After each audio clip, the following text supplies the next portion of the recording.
This is the first product that threw me off my review schedule. Whenever a product arrives, I open up the box, make sure nothing has been damaged. If there is damage, it allows time for the manufacturer to send me a new product without losing the precious 600 hours of bish listening time I strive for in every review.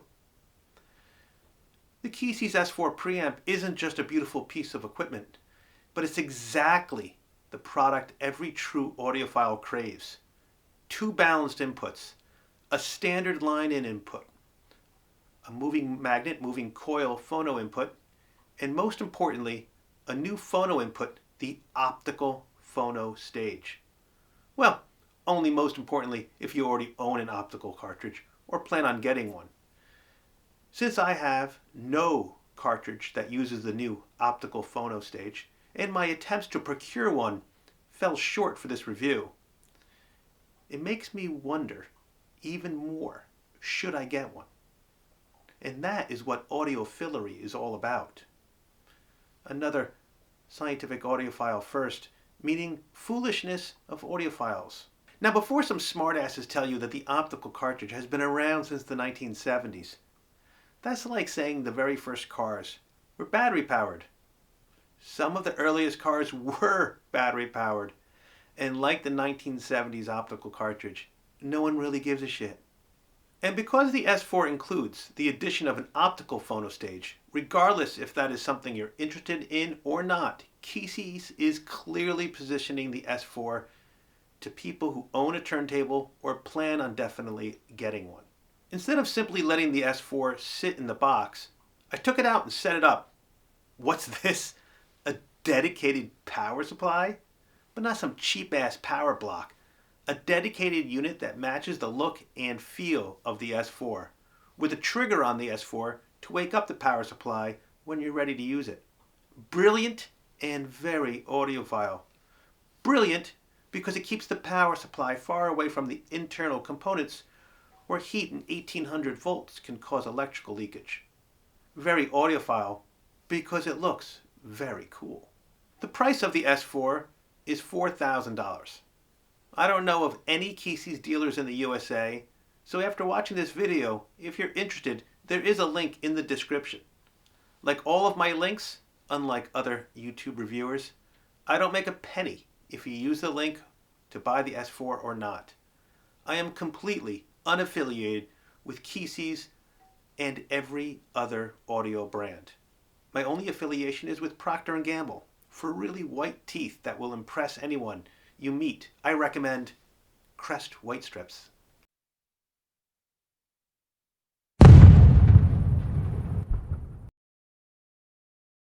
And like the Bard, the scientific audiophile sometimes needs to make up words where no word currently exists. And in that realm, the word of the day is photile, combining the pho from phonic and the tile from tactile. The definition is a sound that gives a sense of touch. Why does this review require a new word? Because every time I've heard a sound associated with a control, it is either cool, dumb, useful, annoying, or a combination of the four. The S4 has a sound on the volume that is not only useful and cool, but also makes you think there is touch involved. If you've heard a similar sound on another product, just admit you're upset that you didn't create the word photile first, and let me know I'm God in the comments section below. And because the S4 is such an impressive product, I began playing with it long before I should have, leaving products I should have been reviewing to collect some dust. Now, a few of you may be wondering why your preamp doesn't have more inputs. After all, my Yamaha AS2100 has a balanced input, a phono input that can be switched for moving magnet and moving coil, a tuner, a CD, a line-in input, on top of that, a recording input. But the reality is the S4 has 95% of what any audiophile actually needs, including yours truly. I don't use a tuner. I can't even imagine listening to advertising interrupted music. And don't comment about NPR classical radio. There's as much advertising in their programming as any for-profit radio station. For CD, I use the balanced outputs from my Yamaha AS2100. For streaming, you can use either the S4 line-in input, or if you have a more upscale component, the second balanced input. Lastly, your turntable connects to either the optical, moving magnet, or moving coil input. Sure, there are open reel tape decks that some people own, and who knows what other kinds of components. That's why I say the S4 covers 95% of audiophiles, not 100%. So as far as usability goes, I personally don't need anything else as an input. The only part of the S4 that doesn't exude high fidelity are the dip switches on the rear for determining what type of cartridge you're using. I would have loved to have seen a button to flip between a moving magnet or moving coil cartridge. For most people, this isn't a big deal. But for reviewers like myself, or people who seem to like to play with their turntable carts a lot, or just for that added audiophily appeal. As we all know, high-end audio has to look the part. Car guys always talk about speed and handling, but the fact is that if a Ferrari looked anything like a 1983 Nissan 300ZX, they wouldn't sell 1/100th of the 12,000 cars they sell annually. The S4 is gorgeous. There may be a few people who would like it to be a little bit wider, but I actually like this size because when you sit on top of an amplifier, there should still be plenty of room for unobstructed vents on your amp. We need to also discuss the remote control. It is machined, not some cheap plastic. It feels fantastic in your hand. And like the rest of the S4, it feels like it will be around for 1,000 years. Just a really well-made remote. It uses a watch-style battery, CR2032 3V if I'm correct, and looking inside the remote, you may notice that KECES is very vertically integrated company. Their brand is stamped on the remote circuit board. In fact, they make a very large portion of the parts in their products, and the craftsmanship is first rate. Some people in the audiophile world believe in more than just good looks and quality construction. They actually are interested in the sound quality. This part of the video is for you, the 1%ers who take sound seriously. But before we get into sound, let's get into some specs. You should know that I found less than 5 preamps with an optical phono stage. There may be more. I didn't do the deepest dive. They were all $3,500 and up and did nothing but optical. No moving magnet, no moving coil, no line in, let alone 2 balanced inputs.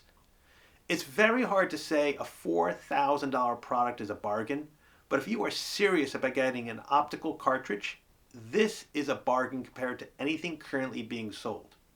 It may also be a bargain compared to anything that's just a phono input. For example, Project sells a phono input for $2,000, doesn't do optical, and doesn't have 2 balanced inputs. But for those of you not interested in optical cartridges at all, is this preamp better than other preamps? Now I use the excellent Yamaha AS2100 in my preamp. Yamaha claims the moving magnet signal to noise ratio is 93 dB and the moving coil is 85.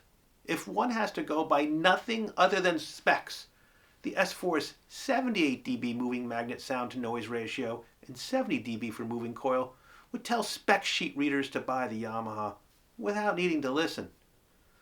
But like any statistic, there's more to the story. The Yamaha specs are shorted, whereas KECES is A-weighted. Now we know they measure differently, and a shorted signal can be anywhere from 10 to 30 dB higher. So now we know the Yamaha is coming in not at 93 dB, apples compared to apples, but anywhere from 63 to 83 dB. Isn't this just what audiophily is all about? Keeping you constantly confused. And then, even if you got the same measurements, don't forget gain. How much gain is added for the moving magnet and moving coil cartridges on each of the phono inputs? And are those specs for those decibel ratings at full gain? Even if they are all at full gain, and if one product does have more gain than the other for these low moving magnet, moving coil signals, will the added gain require significantly less amplifier gain and thus reduce distortion added by your amplifier? Or do you have an amp that has so little distortion that it doesn't matter. At some point, my friends, you just have to stop reading specs, which is another way of saying stop guessing and listen. Because I took the S4 out so early, playing 200 hours of pink noise to break it in didn't slow me down when it came time for my 600 hours of bish transportation to heaven. And what did I discover? In my testing, the S4 is a tad more forgiving on the phono stages than the Yamaha. And don't we all love cop-out words and phrases like more forgiving?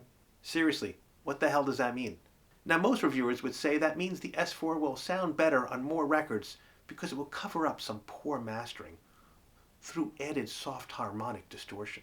Of course, those reviewers never use distortion and more forgiving in the same review, assuming they even know what they're saying. So it's softer. Those reviewers that do know what they are saying should be ashamed of themselves, and those who don't shouldn't be doing reviews. Who wants to make a poorly recorded record sound better at the expense of missing the subtle nuances on a near perfectly recorded record? No, my friends, more forgiving does not mean that it adds distortion to the scientific audiophile. It means every one of my albums, regardless of the recording quality, sounded better on the S4 than on my Yamaha AS2100. Every single one. This isn't a knock on the Yamaha. Again, because of audiophily, it could be a plethora of different reasons. It could be my lack of a high-end phono cartridge to blame. I use the $500 Denon DL103R for my moving coil cartridge. And for backup and testing purposes for this review, I use the Moving Magnet Goldring E3. These aren't $10,000 carts. Maybe, dare I say it, matching equipment is important. It is also entirely possible that the flaws in my cartridges are mitigated by the S4. Or it could be simply the S4 has a better phono preamp because every song had a smoother treble region. I noticed no difference between the S4 and the Yamaha on bass. Therefore, maybe I preferred the S4's phono preamp sound signature to the Yamaha's. And this will be an important point that will have its own video in the future. Turntables, unlike digital products like an SA CD player, DAC, standard CD player, are true audiophile products. Because these products, turntables specifically, will never be perfected, and thus always require you to chase the dragon of audio perfection with new and upgraded gear. Plugging in my SACD via the S4 balanced input, this is where I could not hear any difference at all between the Yamaha and the S4, and the same goes for the line input. That's saying a lot because I didn't choose the Yamaha for its looks, unlike how I choose my prostitutes. It is very hard to find a truly transparent preamp, and as discussed earlier about turntables, it is even harder to find a phono preamp that makes everything sound better. But that is exactly what KECES has done with the S4 and with the equipment I'm currently using. But wait, there's more. A fully balanced XLR headphone output. Now I can directly test the S4 without going through my integrated amp, using both my planar Verum V1s and Dan Clark's Aeon Opens. I can absolutely assure you that this preamp is top-notch. My contact at KECES let me know that the XLR is spec'd at 200 milliwatts. I had to ask because I could not bring this to full volume, which is a story in and of itself. I sat there listening, cranking the volume level all the way to 99. It was so loud, but I love pushing headphone amps and amps in general. I decided to bring it down a bit and accidentally clicked the volume up button instead of the down button. You make mistakes like this when you're 3 bottles in on a review. But it was cool to hit triple digits. Time to save my hearing and bring it down a notch. Whoops, another misclick. I'm not at 99 now, I'm up to 101. Wait a second, you can't go above 10. But there it was, at 101, 102, 103. What? Where does this stop? All the way to 128. At this point, I no longer had my headphones on. This was purely to test to see if I could either send the KECES headphone amp into shutdown or clipping, or just blow my headphones. Neither occurred. I know some of you will be wondering why some cheaper headphone amps can provide more than 200 milliwatts of power. But unlike a few cheap headphone amps that I've tested, the 200 milliwatts in the KECES S4 didn't clip, unlike those more powerful amps. No, it wasn't as powerful as in my RME ADI2, but like the RME, I would never need full power while using the KECES S4. Only extreme would give the S4 headphone amp a little trouble. It's not often a preamp. It can also be an end-all headphone amplifier as well, but that's exactly what KECES delivers. Now it's time to nitpick, because no product ever created and ever will be created is perfect. Unlike yours truly, who was born perfect and has only gotten better, I've actually improved on perfection. Audio and video equipment is never perfect, and the KECES S4 is not perfect. It would be nice if the S4 had a second trigger output to automatically turn on an external amplifier. It would also be nice if the S4 had a switch to switch between moving coil and moving magnet cartridges. These are the only faults I could find in this product. But be aware, if KECES fixes these two issues, it's still not perfect. I will find something else wrong with it. Because 90% of the men watching this video skip right to this part of the video, the rating, because they're lazy and only care about the rating. And 100% of women watching skip right to this part of the video just to determine what's for dinner tonight. We come to our infinite rating system. We have to start with the king of wines, the Cabernet Sauvignon. But not just any cab will do. For the KECES S4, I picked out a 2019 bottle of Philippe Tony. Now, pairing was the toughest decision. A beef tenderloin would have been a cop-out, and just plain wrong. Not enough marbling to hold itself up against a great cab. But a T-bone and ribeye steak, they don't have the classiness to do the S4 justice.